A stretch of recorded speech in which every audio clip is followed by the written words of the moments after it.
Başta İlham Əliyevin özü, ortada onun 20 min nəfərdən ibarət komandası, ayaqları altında isə 100 minə yaxın trolları olmaqla tam bir heyət 33 ildir ki, Əliyevlərin ölkə daxili siyasətinin uğurları haqda danışır. Fürsət düşəndə öz mediaları ilə yayımlayırlar ki, qalanları da eşitsin. Həqiqət isə budur ki, bu cür xəbərləri rəsmi formatda paylaşan AzTV və onun muxtar filialları olan digər televiziya kanallarında şərh yazma və bəyənmə imkanları olmadığına görə bu kanalların paylaşımları çox izlənilmir. Bu kanalların verilişlərinin baxış statistikası bir qayda olaraq dövlət hakimiyyət orqanlarının otaqlarında və həbsxanalarda olan televizorlar hesabına formalaşır. Bununla belə İlham Əliyev, onun ailəsi və komandasının çıxışları, fəaliyyət davranışları əsasən xalqın baxdığı digər alternativ mediada, məsələn, müstəqil YouTube kanallarında və digər sosial şəbəkələrdə həvəslə izlənilir. Xəbərlərin bu cür platformalarda daha çox izlənməsinin səbəbi şərh yazma, bəyənmə və paylaşma kimi funksiyaların həmişə açıq olmasıdır. Artıq çoxdandır ki, Əliyev ailəsi başda olmaqla onun komandası haqda xəbərlər gündəlik əyləncə və lağlağı obyektinə çevrilib. Özü də həmin sosial şəbəkə yayımlarında hər hansı müasir rəqəmsal texnologiyaların imkanlarından istifadə etməyə ehtiyac yoxdur. Orijinal materialın özünü ən azından gülümsəmədən izləmək mümkün deyil.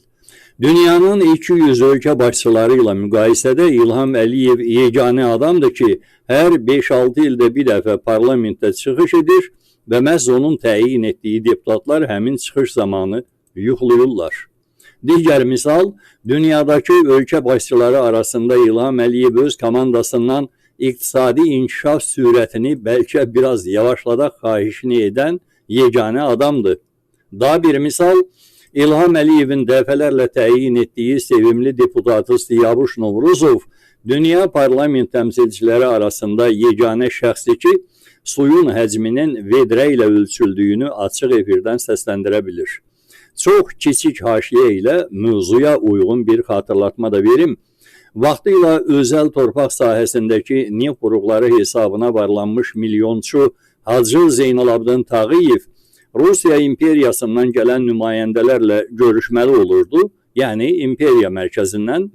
Belə görüşlərin birində yüksək ranglı qonaqlara Tağıyevi vəhşi millətin nümayəndəsi kimi təqdim etmişdilər və həmin təhqiramiz təqdimatdan Tağıyev qəzəblənərək öz millətinin bu cür tanınmasının davam etməməsi üçün Azərbaycan ərazisində öz vəsaitləri hesabına məktəblərin tikilməsinə və uşaqların xaricdə təhsilinin maliyyələşdirilməsinə qərar vermişdi. Sovet dövründən əvvəlki savadsızlıq səviyyəsini Azərbaycan xalqının baş qaxıncı kimi təbliğ etməkdən ötürü həmin savadsızlıq nümunələri əsasən tənqidi satirik janrda klassik ədəbiyyat nəşrlərimizdə təqdim edilmişdi və Sovet dövrünün məktəblərində tədris edilirdi. O cümlədən Danabaş kəndinin əhvalatları kimi əsərlər bu qəbildən olan dərs mövzuları idi. Və bu dərslərdə məktəbli uşaqlar arasında maraq yaranırdı ki, Azərbaycan xalqının ən savadsız bölgəsi hesab edilən Danabaş kəndi hansı regionda yerləşir? Bəs indi necədir? Məktəbə aid bütün dəftər kitablarda Heydər İlham Mehriban Əliyevlərin şəkilləri həkk olunur. Fənn dərs otaqlarının divarlarında həmin fənnə aid alim, şair, yazıcı, tarixi məşhurların portretlərinin əvəzində də həmin Əliyev üçlüyünün portretləri asılır. Dərslik mövzularında baba, ata və ana sözləri olan mətnlərdə yenə də Əliyev üçlüyünə aid hekayə və nümunələr, hətta Leyla Əliyevanın ədəbi intellekt kasadlığı ilə qabaran şeirləri tədris edilir. Maraqlı olan da budur ki, məktəb saatlarından sonra həmin uşaqlar fərdi smartfonları ilə həm Əliyev ailəsinin, həm də onların komanda üzvlərinin biraz əvvəl qeyd etdiyim lağlağı videolarını sosial şəbəkələr üzərindən izləyirlər. Etiraf edim ki, həmin izləmələr Danabaş kəndinin əhvalatları mövzusunu öyrənmiş Sovet dövrünün məktəbli nəsli ilə indiki yeni nəsil arasında böyük fərq yaradıb. Hazır ki, yeni nəsil aydın görür ki, İlham Əliyev həmin nəslin məktəbdən tanıdığı Danabaş kəndinin savadsız kənd xudası səviyyəsindədir. və Əliyevin komandası da o kəndin sakinlərindən fərqlənmir. Bəli, əgər Sovet dövründən əvvəl Azərbaycandakı savadsızlıq səviyyəsinin miqyası bir Danabaş kəndinin ərazisi boyda və o kəndin sakinlərinin sayı qədər idisə, İlham Əliyevin daxili uğurlu siyasəti sayəsində bu miqyas indi bütöv ölkə boyda olub. İndi biz ona şükür etməliyik ki, Əliyev hakimiyyəti dövründəki lağlağı faktları qələmə alıb tarixə çevirmək üçün hansısa ziyalı, yazıcı, şair və mirzələrə ehtiyac da yoxdur.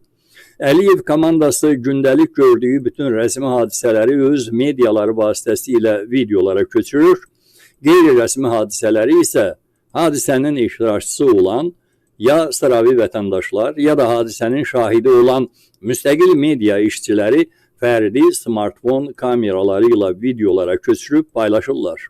Və bu cür lağlağı faktlar 33 ildir ki, dünya internetinin bulut bazasında əhəmiyyətli yer tutur, tələb edilən, istənilən anda baxılması mümkün olan sübutlardır.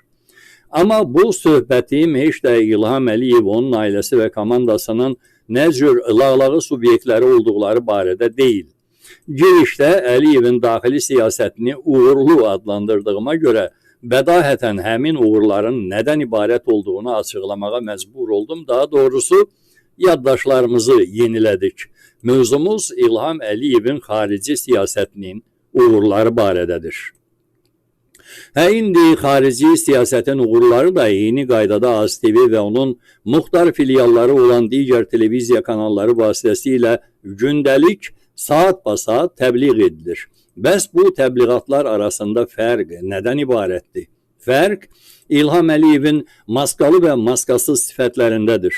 Məsələn, ölkə içindəki təbliğata əsasən İlham Əliyevin Rusiyanın Beynəlxalq Münasibətlər İnstitutunun yüksək savadlı məzunu, həmin institutun pedaqoqu, Olimpiya idman çempionlarına baş dəstəkçi, sevimli Qaradağ deputatı, 3 aylıq baş nazir, keçid müddətli Rus KGB generalı olan atasının siyasi kursunun layiqli davamçısı, ardıcıl seçkilərin qeyd-şərtsiz qalibi, balanslı siyasət janglyoru, qalaktikalar arası diplomatiya ustadı kimi maskalarını hər birimiz görürük.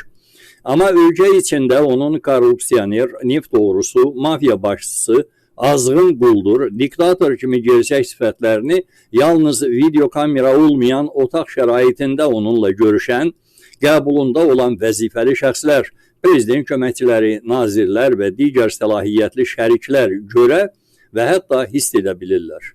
Amma ölkə sərhədlərindən kənarda, yəni xarici ölkələrdə İlham Əliyevin digər fərqli maskalarını və çox zaman maskasız sifətlərini görmək olur. İlham Əliyevin ölkə daxili hərəkəti üçün bir şəhəri iflic vəziyyətə salmaq mümkün olsa da, xaricdəki səfərləri zamanı onun çoxlu sayda mühafizətçi ilə gəzməsi yalnız rəsmi səfərlər müddətində mümkün olur. Yəni, ən yaxşı halda 4-5 nəfərlik cangüdənin xidmətindən faydalana bilir. Bu səbəbdən bir ayağını sərhəddən xaricə çıxaran sıravi vətəndaş hər bir xarici ölkədə İlham Əliyevin tam fərqli statuslarını öyrənə bilir. Məsələn, İlham Əliyevi bir ölkədə atasının hakimiyyətdən qovulduğu dövründə pərakəndə gödəkçi alverçisi, digər ölkədə atasının hakimiyyətə qayıtdığı dövrdə bəxtsiz qumar azarkeşi, daha bir ölkədə neft-qaz alverçisi, növbəti ölkədə diktator, 5-ci ölkədə siyasi mövqeyi bilinməyən qeyri-ciddi rəsmi adam, 6-cı ölkədə landramat ustadı, 7-ci ölkədə külli miqdarda nağd pul və qızılı yerləşdirmək istəyən iri miqyaslı quldur və sair kimi tanıyırlar. Bununla yanaşı, bütün xarici ölkələrdəki rəsmi tədbirlərdə İlham Əliyevi sadəcə öz xalqına məxsus sərvətləri amansızcasına talamaqla tarixi geosiyasi fürsətlərdən sui istifadə etməyi bacaran rəsmi Azərbaycan təmsilçisi kimi tanıyırlar. Bu tanıtmada onun xaricdəki diasporunun əməyi danılmazdır. Məsələn, İlham Əliyev ölkə daxilində öz komanda üzvlərindən tələb etdiyi yaltaqlıq performansını ABŞ prezidenti Donald Trump'la görüşəndə göstərmişdi. O, Trump'ı dünyanın bir nömrəli ölkəsinin başçısı adlandırmışdı. Bununla yanaşı o, Trump'ın şərəfinə Zəngəzur magistral xəttini Trump yolu adlandırmışdı. Amma necə oldusa, İlham Əliyevin hakimiyyətdə olduğu müddət ərzində 4 illik fasilədən sonra ikinci dəfə prezident seçilmiş Trump, İlham Əliyevin təmsil etdiyi ölkənin adını, yəni Azərbaycan sözünü hələ də deyə bilmir. Ona görə yox ki, bu sözü tələffüz etmək Trump üçün çətindir. Ona görə ki, Azərbaycanın Amerikadakı diasporunun 33 illik təbliğatı o səviyyədə təşkil edilib ki, nə Amerika xalqı, nə də Trump Azərbaycan barədə heç zaman eşitməyib. Burada diaspor nümayəndələrini qınamağın da yeri yoxdur. Onlar sadəcə Əliyev ailəsi tərəfindən onlara verilən sadə tapşırıqları icra edirlər. Məsələn, nüfuzlu xarici şəxslərin qonşuluğunda milyonluq mülklər almaq, xaricdə bizneslər yaradıb, Azərbaycanda talanan pulları afşorlar üzərindən həmin bizneslərin hesablarını yatırtmaq, siyasi mühacir və yerli medianın rəqəmsal platformalar üzərindən paylaşımlarını məhdudlaşdırmaq üçün həmin platformaların səhmlərinə pul yatırtmaq, nüfuzlu rəsmi siyasi şəxslərə rüşvətlər təşkil etmək və sair bu qəbildən olan tapşırıqlar. Üstəgəl xarici ölkələrdəki səfərlərində, görüşlərində İlham Əliyevin davranışları da diqqətdən kənarda qalmır. Misal üçün, ölkə daxilində İlham Əliyevin təyin etdiyi nazirlər uzun müddət onun qəbuluna düşə bilmədiyi, yaxud İlhamın razılığı olmadan onunla əllə salamlaşa bilmədiyi halda, sonuncu dəfə Davosda İlham Əliyev otel qapıçısı ilə qucaqlaşıb öpüşməklə görüşür. Digər misal, İlham Əliyev maşından düşən kimi pilləkənlərlə qaça-qaça Putinlə salamlaşır. Daha bir misal, Azərbaycandakı fərdi iqamətgahında Mehriban və İlham Əliyevlərin qarşısında Putinin göbəyə qədər yaxası açıq olur. Bu və digər paylaşımları ölkə xaricində də hər kəs görür və Əliyevlərin gerçək sosial statusunu qiymətləndirir. Bunların hər biri İlham Əliyevin çeşidli maskaları və maskasız simalarıdır. Bir məsələ də var ki, maska və maskasız simalar mövzusunda yalnız İlham Əliyevin üzərinə fokuslanmaq ədalətsizlik olardı. Çünki Əliyev ailəsinin digər üzvləri də ölkənin sosial-iqtisadi, mədəni-ictimai və xarici siyasi fəaliyyətlərində rəsmən iştirak edirlər. Məsələn, Mehriban Əliyeva ölkə daxilindəki görüşlərdə veteranlar arasında onların bacısı, nazirlərin arasında vitse-prezident, xaricdəki rəsmi görüş və tədbirlərdə birinci xanım, qeyri-rəsmi tədbirlərdə xeyriyyəçi, biznes ledi kimi fərqli maskaları giyinir. Əliyevlərin 33 illik hakimiyyəti dövründə Mehriban Əliyeva maskasız gerçək simasını yalnız bir dəfə və təsadüfən media kameraları qarşısında göstərmişdi. Avropada jurnalist Emin Hüseynov öz video kamerası ilə çəkə-çəkə qəflətən Mehriban Əliyevaya sual vermişdi və suala Mehriban Əliyeva qanuni oğullara xarş tərzdə cavab vermişdi. Yəni xalq özü üçün aydın etdi ki, Əliyev mafiyasında hər kəs eyni cür davranış sərgiləyir. Bala Heydərin maskasız sifətini isə jurnalist Mehman Hüseynov öz araşdırmaları ilə hər tərəfdən göstərə bilmişdi. Mehman Hüseynov çox saylı araşdırmaları ilə ot kökü üstə bitər kimi ifadə edilən xalq zərb məsələni bir daha əyani şəkildə sübut etmişdi. İkinci Dünya müharibəsində Baba Heydər və Birinci Qarabağ müharibəsində Ata İlham vətən qarşısında xidmət borcuna münasibətdə necə fərarilik etmişdisə, İkinci Qarabağ döyüşlərində də Nəvə Heydər də eyni cür dezertirlik edib ölkəni tərk etmişdi. Mehman onu da göstərmişdi ki, Bala Heydər heç müharibəsiz dinc dövrdəki cəmi bir illik həqiqi hərbi xidmətini də düzəməlli çəkməyib, xaricdəki villalarında istirahət edib. Ailənin qızları Arzu və Leyla Əliyevaların və Odessalı təzə gəlin Alyona Əliyeva Qançarın maskalı missiyaları isə əsasən ölkə daxilində xalqın diqqətini bu ailənin iri quldurluq planlarından yayındırmaq məqsədi ilə media gündəliyini məşğul etməkdən ibarətdir.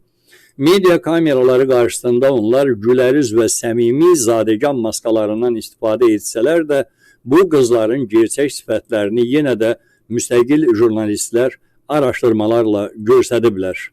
Misal üçün, Arzu və Leyla Əliyevaların xaricdəki yüzlərlə milyon dollarlıq biznes aktivləri, çox saylı bahalı mülkləri yaxın dövrün mövzularıdır. Əliyev ailəsinin az yaşlı üzvləri də hələ uşaq yaşlarından saxtakarlıq vərdişlərinə öyrəşdirilirlər.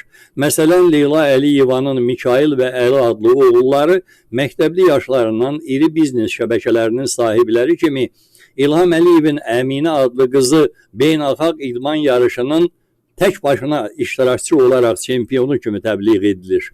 Arzu Əliyevanın və Alyona Əliyeva Qonçarın uşaqları isə hələlik təbliğat kameralarından uzaqda saxlanılır. Bunların əvəzində isə İlham Əliyevin keçmiş şürəkənləri Emin və Səməd əsasən xalqa məxsus bütün biznes fəaliyyətlərinin monopolist təmsilçiləri kimi təbliğ edilir. İlham Əliyev maska ilə yanaşı həm də qondarma ad azarkeşidir. Atası Heydərin layiqli davamçısı adının təbliğatı nəhayət ki 2019-cu il batırmaq üzrə olarkən Putinin qəfləti təklifi ilə Ali Baş Komandan statusundan istifadə etmək imkanı yarandı və vaxtilə atası Heydərin ermənilərə təhvil verdiyi Qarabağ ərazisi 27 ildən sonra nəhayət Azərbaycanın igid hərbçi oğullarının canı və qanı bahasına işğaldan azad edildi. 44 günlük müharibə dövründə İlham Əliyev hərbi qərargahda olmaq, yaxud döyüşçülərlə görüşmək əvəzinə video kamera və çoxlu sayda monitorların quraşdırıldığı gizli bunker otağından əsasən aparıcı sifətində Twitter statusları paylaşmaqla və bir də kamera qarşısında yumruq göstərməklə məşğul idi. Azərbaycanlı igidlərimizin Qarabağda qələbə çaldığı gün isə İlham Əliyev özünə Müzəffər adını verdiyini elan etdi. Amma post-müharibə dövründə ardıcıl veteran və qazi etirazlarından sonra bu Müzəffər adının məsuliyyət ağırlığına dözməyib bu adın təbliğatını dayandırdı. İlham Əliyevin illüziyaya qapılmaq xasiyyətini də hər kəs bilir. O, öz təsəvvüründə yaratdığı təsəvvürləri, təəssüratları gerçək sayır. Məsələn, 2-ci Qarabağ müharibəsindən sonra kamera qarşısında göstərdiyi yumruqlu jestlərinə dəmir yumruq adının verilməsi kimi. Rusiya hərbçiləri tərəfindən 38 nəfərin həlakı ilə nəticələnən Azərbaycanın mülki təyyarəsi vurulanda İlham Əliyev dəmir yumruğunu Putinə göstərməyə ürək etmədi. Amma İsrail-İran müharibəsində Azərbaycan ərazisində heç kəsin xəsarət almadığı 2 dron partladanda İlham Əliyev həmin bunkerindəki video kameraları işə salıb dəmir yumruğunu silkələdi və elə həmin gün ildırım sürətli ilə aldığı gizli cavab mesajlarına uyğun olaraq İrana humanitar yardımlar karvanına start verdi. Hakimiyyətə yaxın mötəbər mənbələrin məlumatlarına görə İlham Əliyev yenə də sərt mesajlar alır. İndi isə diqqət edin ki, İlham Əliyev Mehribanın nəfəs probleminə görə Xəzərin Bakı sahilində iqamətgah tikdirdikdən sonra iqamətgaha yaxın sahil zolağına hasar çəkdirib, orada nazirlərə heç zaman yaşamayacaqları villalar tikdirdi. Sonra da keçmiş şürəkəninin adı ilə iqamətgah yaxınlığındakı bağ yaşayış ərazilərini boşaltdırıb, orada Stibriz yaşayış kompleksi tikdirdi. Qarabağın işğaldan azad olunmasından dərhal sonra Şuşada öz iqamətgahını tikdirdi. Bu aralarda paytaxtın Ağdama köçürüləcəyi barədə məlumatı ictimai müzakirələrə buraxdırdı ki, Şuşa tərəfə köç etsin. Amma aldığı son mesajlardan sonra Bakı şəhəri təhlükəsiz yer kimi görünmür və son rəsmi qəbullarını Şuşada özünün tikdirdiyi iqamətgahda deyil, nazirin tikdirdiyi Qəbələdəki iqamətgahında keçirir. Çoxlarınız deyə bilərsiniz ki, digər ölkələrin başçıları da bəzi qəbullarını paytaxt olmayan şəhərlərdə keçirir. Haqlısınız.